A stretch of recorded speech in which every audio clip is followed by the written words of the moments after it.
शारदीय नवरात्रि का विशेष महत्व है, जहां देवी दुर्गा के 9 रूपों की पूजा पूरे श्रद्धा भाव से की जाती है। लेकिन सिरोही जिले के आबू रोड में नव दुर्गा पूजा के आयोजन में एक अनोखी परंपरा निभाई जाती है, जो यहाँ की पूजा को अन्य जगहों से अलग बनाती है। आज हम आपको ले चलेंगे सिरोही जिले के आबू रोड रेलवे कॉलोनी में, जहां पिछले 25 सालों से नव दुर्गा प्रतिमाओं के साथ एक अनोखी परंपरा निभाई जा रही है। यहाँ प्रतिमाओं की आंखों पर पट्टी बांधने की रस्म निभाई जाती है, जो विजयदशमी पर हटाई जाती है। इस दुर्गा पूजा के बारे में विस्तार से जानते हैं हमारी इस खास रिपोर्ट में। सिरोही जिले के आबू रोड शहर में हर साल होने वाली नव दुर्गा पूजा पिछले 25 सालों से एक अद्वितीय परंपरा को सजोए हुए है। यहाँ विशाल पंडाल में नव दुर्गा के 9 विशाल प्रतिमा सजाई जाती है, जिनकी आंखों पर नवरात्रि के 7 दिनों तक पट्टी बांधी जाती है। इस पूजा में केवल माता दुर्गा ही नहीं, बल्कि महिषासुर की प्रतिमा की आंखों पर भी पट्टी रहती है। ये परंपरा विजयदशमी के दिन मां दुर्गा द्वारा महिषासुर के वध के बाद ही समाप्त होती है, जब इन प्रतिमाओं की आंखों की पट्टी हटाई जाती है और इनका विसर्जन किया जाता है। इस नव दुर्गा पूजा में भगवान गणेश, शिव पार्वती और शक्ति के 9 रूपों की प्रतिमाओं के साथ अन्य देवताओं की प्रतिमाएं भी स्थापित की जाती है। यहाँ महिषासुर के साथ ही रेवंत महाराज की प्रतिमाएं भी स्थापित होती है। रेवंत महाराज, जो महिषासुर से युद्ध में सेनापति की भूमिका निभाते हैं, उनकी प्रतिमाओं की आंखों से पट्टी छठे दिन हटा दी जाती है। बाकी सभी प्रतिमाओं की प्राण प्रतिष्ठा सप्तमी को होती है, जिसके बाद उनकी आंखों की पट्टी हटाई जाती है। अजमेर से हूँ। वैसे तो मेरा मूल स्थान है बिहार है, लेकिन मैं आया हूँ अजमेर से। मैं अजमेर में सेकेंडरी स्कूल में प्रिंसिपल था। यहाँ नवरात्रि भर प्रतिपदा से लेकर 10वीं तक माँ देवी की पूजा कराने के लिए आता हूँ। उनकी पूजा कराने के बाद फिर अपने स्थान को लौट जाता हूँ। यहाँ नव दुर्गा पूजा कब से हो रही है? ये नव दुर्गा पूजा 99 से प्रारंभ हुई थी, 1999 से, जो अभी तक लगातार निरंतर माँ शक्ति की पूजा यहाँ स्थान में परिवर्तन हुआ है, लेकिन पूजा लगातार निरंतर। कौन कौन सी प्रतिमाएं यहाँ स्थापित है नव दुर्गा? इसमें सबसे पहले तो गणेश जी हैं, इसके बाद शिव जी पार्वती हैं, लक्ष्मी जी हैं, और फिर माता के साथ दोनों एक साथ और दूसरे बगल में दोनों योगिनी, एक जया एक विजया।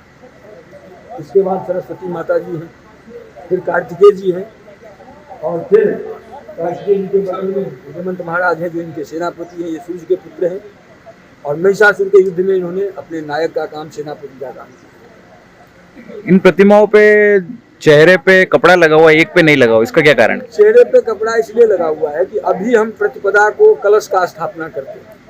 ये 11 कलश आप देख रहे हो, इन कलश की पूजा होती है, क्योंकि इनके सब 9 दिन अलग अलग इनके रूप हैं। इनके अलग रूपों का तिथि के हिसाब से पूजा होती है। जैसे मैंने बताया, प्रथम शैलपुत्रीम च, द्वितीयं ब्रह्मचारिणी, तृतीयं चंद्रघंटेति, कुष्मांडेति, चतुर्थकं पंचमो स्कंद मातेति, षष्ठं कात्यायनी च, सप्तमं कालरात्रि च, महागौरेति चाष्टमं, नवमं सिद्धिदात्री च, नव दुर्गा प्रकृति। तो नव दुर्गा है, ये अलग अलग तिथि में इनकी पूजा होती है। लेकिन रेवंत महाराज को, सेनापति को छोड़ करके अन्य जितने भी हैं, इनकी प्राण प्रतिष्ठा सप्तमी को होती है, 7वीं।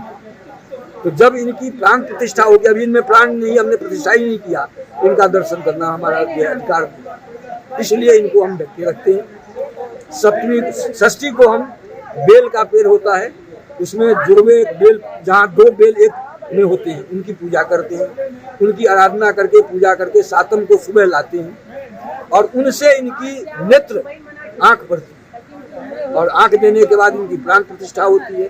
प्राण प्रतिष्ठा होने के बाद 7वीं से लेकर 9वीं तक इनका आवाहन पूजा होता है। 10वीं को फिर वो विजयादशमी नाम से प्रसिद्ध है, क्योंकि 10वीं को इन्होंने विजय प्राप्त कर लिए थे महिषासुर पर, इसलिए हम सभी विजयादशमी मनाते हैं, और उस दिन इनका विसर्जन करते हैं। क्योंकि इनको रखना, साल भर रखना ये संभव नहीं है, तो इसलिए विसर्जन करते हैं। पिछले 25 सालों से इस पूजा का आयोजन करवाने वाले मुख्य पुजारी बद्रीनाथ ठाकुर बताते हैं कि यहाँ प्रतिपदा के दिन 11 कलशों की स्थापना की जाती है, और 9 दिनों तक दुर्गा के 9 रूपों की पूजा होती है। विशेष रूप से सप्तमी के दिन प्रतिमाओं की प्राण प्रतिष्ठा होती है, और इसके बाद मां दुर्गा के 9 रूपों का विधि पूर्वक आह्वान किया जाता है। इसके बाद विजयदशमी के दिन महिषासुर का वध करने के बाद सभी प्रतिमाओं का विसर्जन किया जाता है। इस नवदुर्गा पूजा की प्रसिद्धि पूरे जिले में फैली हुई है। हर साल दूर दूर से लोग इस अनोखी पूजा के दर्शन के लिए यहाँ आते हैं। स्थानीय निवासियों का कहना है कि इस पूजा में आस्था और परंपरा का अद्वितीय संगम है, जो इसे और भी खास बनाता है। मेरा नाम कन्हैया लाल झा है।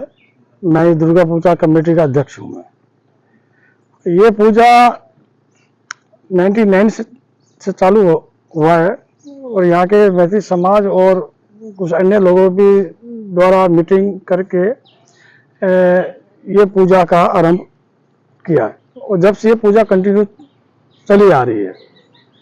और इस पूजा को करने के लिए यहाँ के बिहार के मैथिली समाज और लोकल वासियों का भी बहुत बड़ा सहयोग है। इस पूजा को करने के लिए काफी टाइम पहले से तैयारी करनी पड़ती है और मूर्ति बनाने के लिए बिहार से कारीगर आते हैं। वो 1 महीना पहले आके यहाँ पर टेंट लगा के व्यवस्था की जाती है और चावल के घास से पहले पुतला बनाया जाता है और पुतला बना के उसके बाद मिट्टी और का लेप चढ़ा के और मिट्टी वो ये कपड़ा लगा के और अच्छी तरह इसको यानी फिनिशिंग के साथ इसको तैयार किया जाता है। कलर करके श्रृंगार करके इसको पूरी तरह रूप दिया जाता है और फिर ये स्थापना वाले दिन माता जी के यहाँ पर स्थापना की जाती है।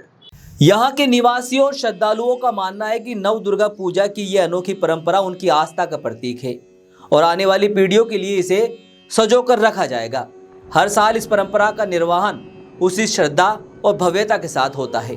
आबू रोड की यह नव दुर्गा पूजा सिर्फ एक धार्मिक आयोजन ही नहीं, बल्कि एक अद्वितीय परंपरा और आस्था का प्रतीक है। 25 सालों से चली आ रही यह परंपरा आने वाले वर्षों में भी इसी भव्यता के साथ जारी रहेगी।